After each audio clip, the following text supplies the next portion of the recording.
You learned about the mechanism of propagation of sound in the last session. In this session, we will study about the mechanism of hearing.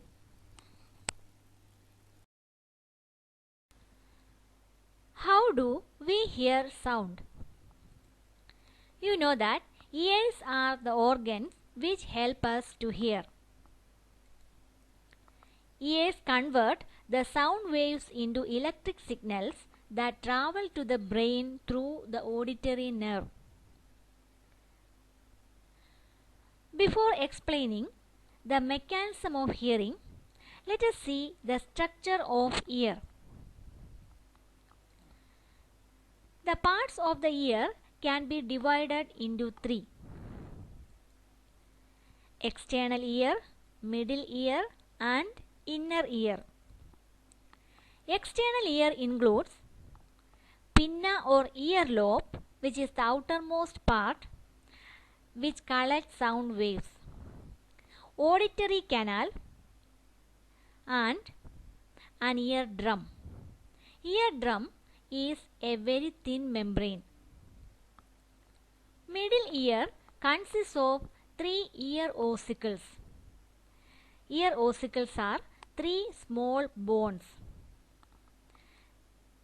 They include malleus, incus, and stapes. Inner ear consists of cochlea, oval window, and round window. Now, let us study about the mechanism of hearing.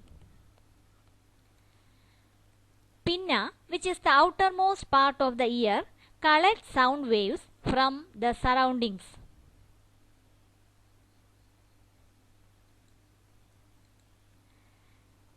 Pinna collects sound waves from the surroundings.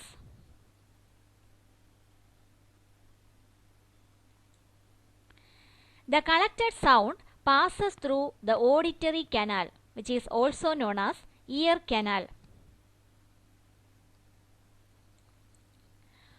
Auditory canal ends in an eardrum, a very thin membrane which is called eardrum.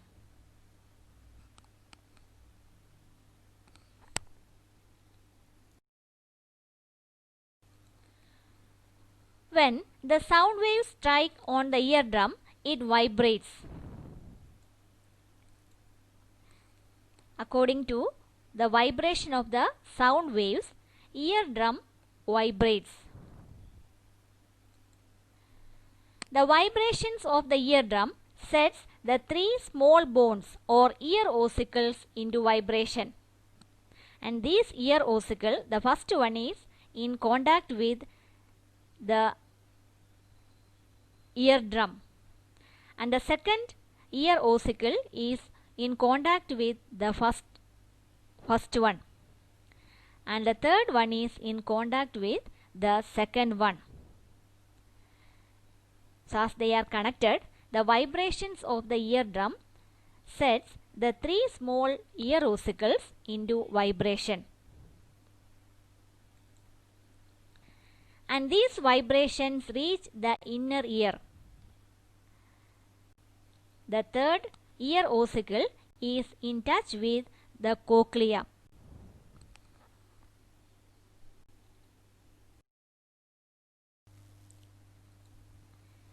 In the inner ear, these vibrations are converted into electrical signals by cochlea.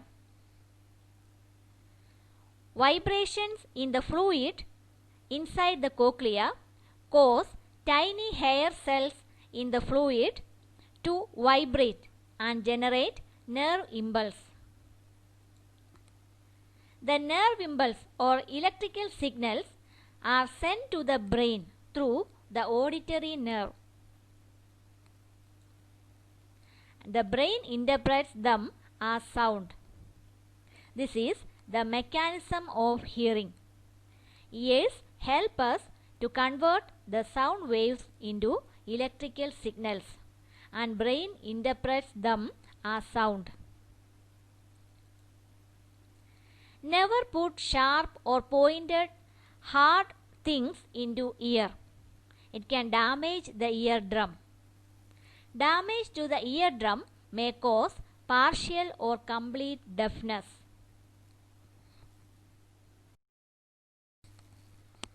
You know that the sound produced by different sources are different. Sound produced by veena is different from the sound produced by violin. The sound of people also vary. You can recognize many familiar sounds without seeing the source. How is it possible? How can we distinguish or identify different sounds? What are the factors which make sound different?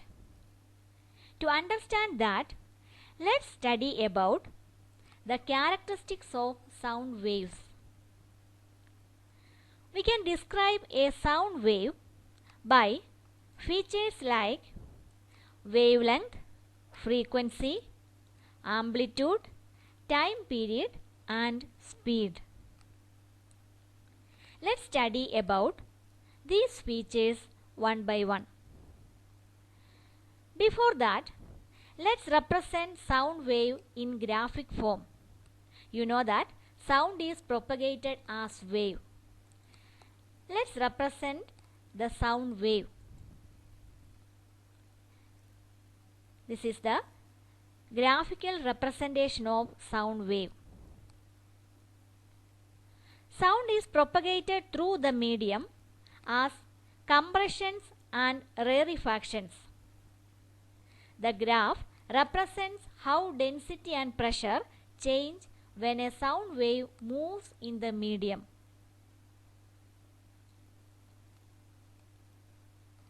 Compressions are the regions of high pressure, that is, where particles are crowded together.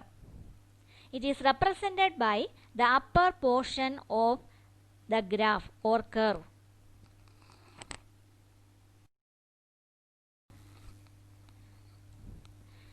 The region of maximum compression is represented by the peak and is called the crest.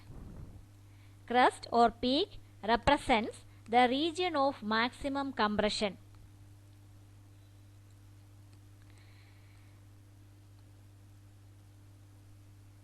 Rarefactions are the regions of low pressure where particles are spread apart and are represented by the valley or lower portion of the curve.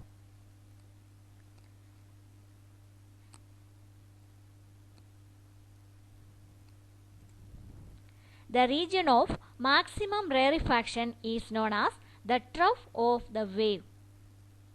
Trough represents the region of maximum rarefaction of the wave.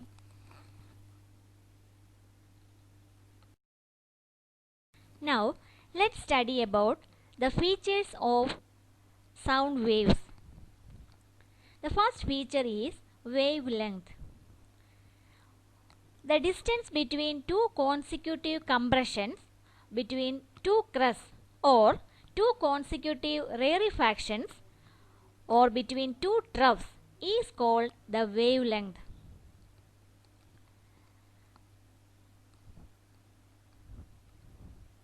It is the length of one complete wave. Wavelength is represented by the Greek letter lambda. The SI unit of measuring wavelength is meter. Amplitude is another feature of sound wave. You know that when sound is propagated through a medium, the particles of the medium get displaced temporarily from their original positions. The maximum displacement of the particles of the medium from their original undisturbed positions is called the amplitude of the wave, or it is the distance travelled by the particle from the mean position.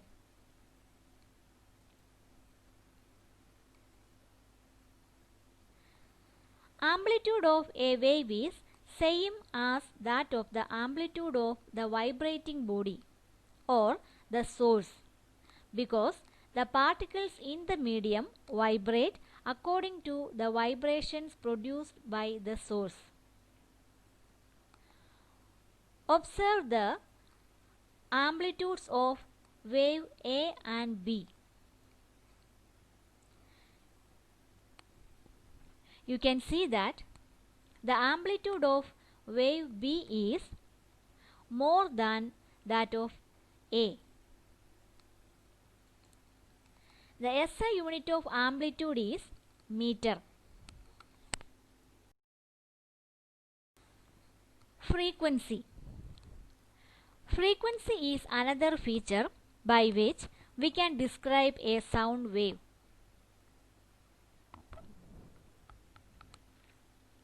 You know that when sound is propagated through a medium, the density of the medium oscillates between a maximum value and a minimum value. The change in density from the maximum value to the minimum and then again to the maximum makes one complete oscillation.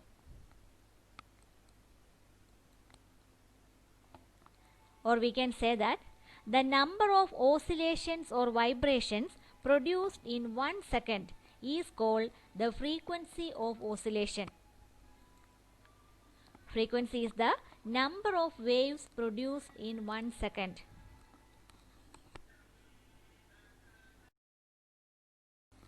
Frequency is represented by the symbol nu.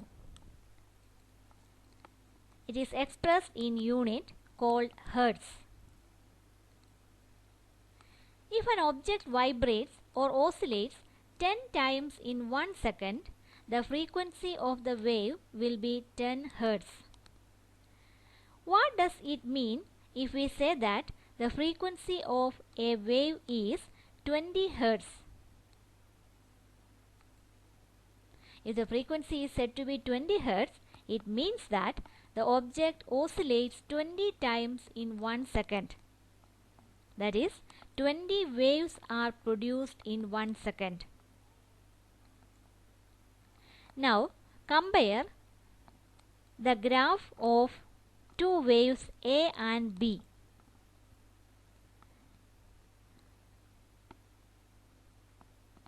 Which wave has more frequency?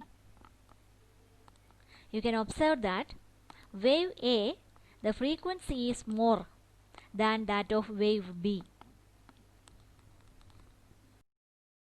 The feature of a sound wave is time period. The time required to produce one complete wave is called the time period of the wave. As one wave is produced by one full vibration of the object or source, time period is the time taken to complete one vibration or one complete oscillation. Time period is represented by the symbol T. The SI unit of time period is second. Frequency and time period are related. What is the relation between frequency and time period of a wave? Frequency of a wave is equal to 1 divided by the time period.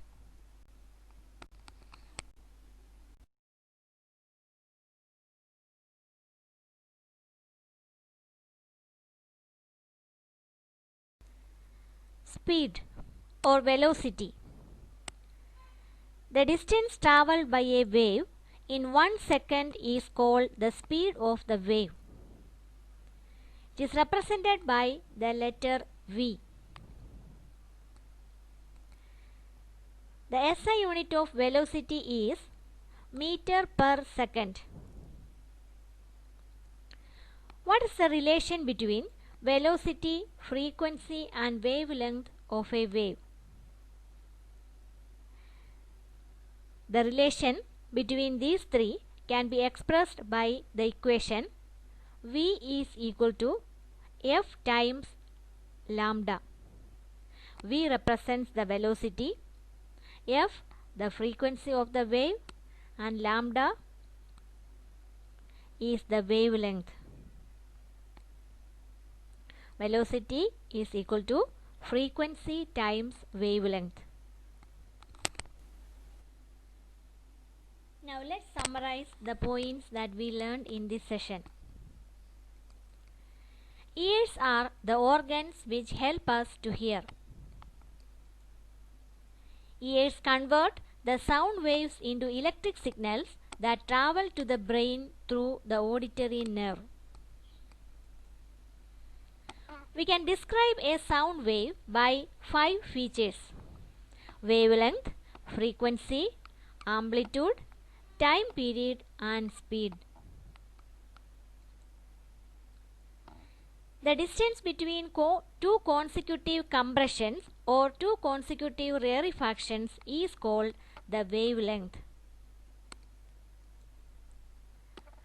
Amplitude is the distance traveled by the particle from the mean position. The number of oscillations or vibrations produced in 1 second is called the frequency of oscillation. The time required to produce one complete wave is called the time period of the wave. The distance traveled by a wave in 1 second is called the speed of the wave.